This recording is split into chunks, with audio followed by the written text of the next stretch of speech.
Dan yang ke ayat 52, dan kepada anak yang kedua diberi nama Efraim. Sebab katanya, Allah membuat aku mendapat anak dalam negeri kesengsaraanku. Kata Efraim artinya adalah berbuah-buah.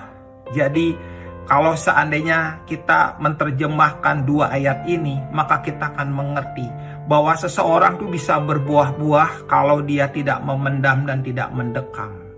Seseorang bisa berbuah-buah kalau dia sudah melepaskan diri dari cengkraman luka. Seorang tuh bisa berbuah-buah kalau dia mengalami Tuhan yang membuat dia berbuah-buah. Tapi sebelum dia mengalami berbuah-buah, dia harus mengalami satu pengampunan. Dia harus melepaskan pengampunan. Dia harus melepaskan hal-hal yang membuat dia terluka parah. Dia harus disembuhkan. Dia harus mengalami pemulihan. Dia harus mengalami satu hati di mana hati dijamah oleh Tuhan. Dan itu yang menyebabkan seseorang bisa berbuah-buah. Kalau seseorang tidak pernah bisa berbuah-buah, maka dia harus melakukan tahap yang pertama. Dia harus mengalami manasye dalam hidupnya, yaitu seorang yang harus melupakan apa yang pernah terjadi.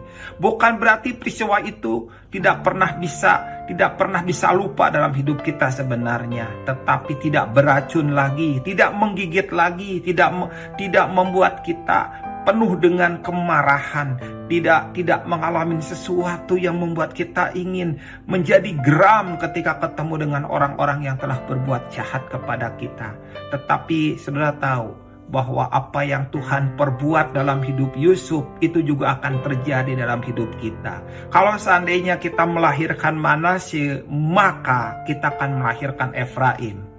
Alkitab mengajar jelas, Yusuf mengatakan tidak akan pernah melahirkan Efraim dulu kalau dia tidak pernah mengalami Manasye. Yusuf tidak akan pernah berbuah-buah dalam hidupnya kalau dia tidak mengalami hal di mana Tuhan menyembuhkan, Tuhan memulihkan, Tuhan yang membuat dia bisa melepaskan pengampunan. Tuhan membuat dia tidak beracun. Tuhan membuat dia menyelesaikan semua hal-hal yang menyakitkan dan yang membuat dia menderita dengan pengampunan, dengan anugerah, dengan kasih yang penuh dari Tuhan. Karena itu Bapak Ibu, ketika engkau mengalami hal-hal pada hari ini, engkau berbuah-buah, lihatlah tahap yang sebelumnya di mana engkau mengalami Manasye. Seseorang tidak akan pernah bisa berbuah-buah, seseorang tidak akan pernah bisa mengalami Efraim kalau seseorang itu tidak pernah mengalami Manasye. Biarlah kita semua mengalami Manasye dulu, maka kita akan mengalami Efraim.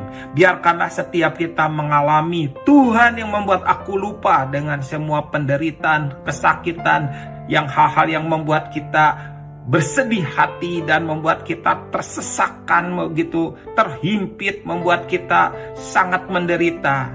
Setelah itu barulah kita mengalami yang namanya berbuah-buah. Saya percaya bahwa Tuhan ingin setiap kita berbuah-buah. Karena itu biarkanlah setiap kita mengalami Manasye.